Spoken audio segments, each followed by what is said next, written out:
আসসালামু আলাইকুম।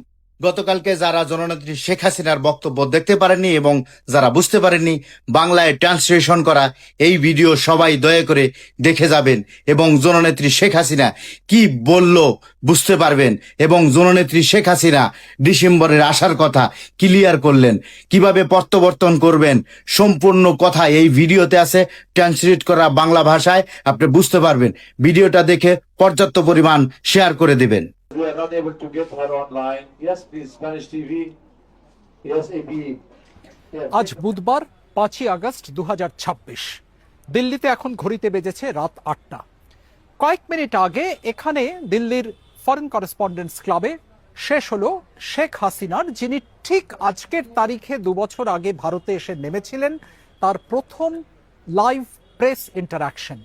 পুরোদস্তুর সংবাদ সম্মেলন হয়তো এটাকে বলা যাবে না, কারণ আমরা শেখ হাসিনার কোনো ছবি দেখতে পাইনি, ভিডিওতে নয়, তিনি তার অডিও শুনতে পেয়েছি। কিন্তু এই প্রথমবারের মতো লাইভ, কোনো লিখিত ইমেল সাক্ষাৎকার নয় বা কোনো টেলিফোন সাক্ষাৎকার নয়, তিনি সরাসরি একঝাঁক সাংবাদিকের সামনে এলেন এবং তাদের সঙ্গে মতবিনিময় করলেন।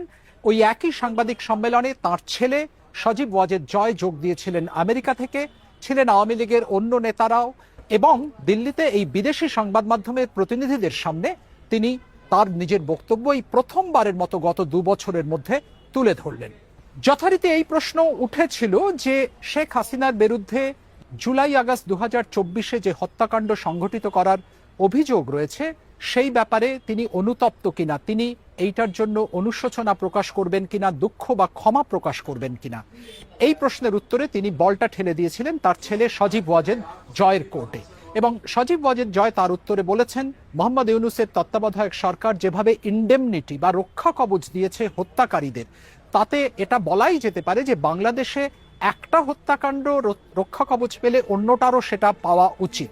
তারা ঘুরিয়ে বলতে চেয়েছেন যে বাংলাদেশে নিরাপত্তারক্ষী বা পুলিশদের হত্যাকাণ্ড যদি সেটা বৈধ হতে পারে, সেটার হত্যাকারীরা যদি সেটার জন্য আইনের রক্ষা কবচ পেতে পারেন, তাহলে অন্য হত্যাকাণ্ডগুলো সেই একই সুবিধা পাওয়ার অধিকারী, এটাই তারা দাবি করেছেন। আমাদের ইতিহাসের এক গভীর আবেগের মাস। এই মাস এখন প্রশ্ন হলো, ডিসেম্বরে দেশে ফেরার ব্যাপারে তিনি কিছুদিন আগে যে ঘোষণা করেছেন, সে ব্যাপারে আজ নতুন তিনি কি বললেন। তাকে জিজ্ঞেস করা হয়েছিল দেশে ফেরার কি কোনো নির্দিষ্ট তারিখ ঠিক হয়েছে, তিনি সে প্রশ্নের উত্তর এড়িয়ে গেছেন, বলেছেন ডিসেম্বরে ফিরব। বাংলাদেশ সরকারের সঙ্গে কি ব্যাকডোর কোনো আলোচনা হচ্ছে, পর্দার আড়ালে কোনো আলোচনা হচ্ছে, তিনি সে প্রশ্নের উত্তরও এড়িয়ে গেছেন, তার ছেলেও এ প্রশ্নের উত্তর এড়িয়ে গেছেন। তারা যেটা বলেছেন যে কাম হোয়াট মে, যাই ঘটুক না কেন, শেখ হাসিনা বাংলাদেশে ফেরার জন্য বদ্ধপরিকর, তিনি সেই সিদ্ধান্ত নিয়ে ফেলেছেন। ভারত এখানে কি কোনো ভূমিকা পালন করছে, এই প্রশ্নেরও আমরা কোনো সরাসরি উত্তর পাইনি। তারা বলেছেন যে ভারত এর আগে বাংলাদেশ যখনই বিপদে পড়েছে তারা সাহায্যের জন্য এগিয়ে এসেছে, এবারেও তার ব্যতিক্রম হবে না, তাদের সেই বিশ্বাস আছে। ভারত যে আতিথ্য শেখ হাসিনাকে দিয়েছে তার জন্য তিনি ধন্যবাদও জানিয়েছেন। আরেকটা জিনিস তিনি যেটা বলেছেন যে বাংলাদেশের এখন প্রয়োজন রিকনসিলিয়েশন, অর্থাৎ ঐক্য সংহতির পরিবেশ, এখন রাজনৈতিক বিভক্তির সময় নয়। অর্থাৎ তিনি ইঙ্গিত দিয়েছেন তিনি ফিরলে, তিনি দেশে ফিরলে তিনি চাইবেন সমস্ত মত পথের লোককে নিয়ে, রাজনীতির লোককে নিয়ে একটা রিকনসিলিয়েশনের পরিবেশ তৈরি করতে। এবং সভায় উপস্থিত অন্য আওয়ামী লীগ নেতারাও জানিয়েছেন তারা রিভেঞ্জ বা বদলা চান না, তারা চান ঘৃণা বা রাজনৈতিক বিদ্বেষকে আশা দিয়ে প্রতিস্থাপিত করতে, আশা দিয়ে রিপ্লেস করতে। সাম্প্রতিক সময়ে আমাদের দেশে যে প্রাণহানি ও সহিংসতা ঘটেছে তা আমাদের সবার হৃদয়কে গভীরভাবে ব্যথিত করেছে। প্রায় 1.5 ঘন্টা ধরে এফসিসির সভাকক্ষে চলেছে এই লাইভ ইন্টারাকশন, যার মধ্যে মোটামুটি আধ ঘন্টা থেকে 40 মিনিট শেখ হাসিনা অনলাইনে যুক্ত ছিলেন এই কনফারেন্সে। এবং হলে কারা ছিলেন, তারা ছিলেন মূলত দিল্লিতে কর্মরত বিভিন্ন দেশীয় বিদেশি সংবাদ মাধ্যমের প্রতিনিধিরা, এফসিসির কর্মকর্তারা, এফসিসির প্রেসিডেন্ট এবং অন্যান্য পদাধিকারীরা।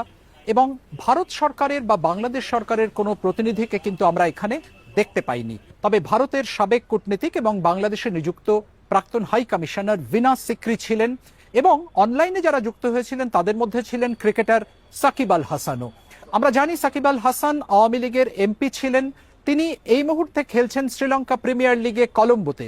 সেখান থেকেই তার পাঠানো একটি রেকর্ডেড অডিও বার্তা বাংলায় সেটা বাজিয়ে শোনানো হয়, কারণ তখন তিনি খেলায় ব্যস্ত ছিলেন বলে জানানো হয়েছে। পরে অবশ্য তাকে আমরা অনলাইনেও যোগ দিতে দেখেছি, কিন্তু তখন আর কোনো কথা বলতে শুনিনি। Shubhajyoti Ghosh, BBC news Bangla, Delhi.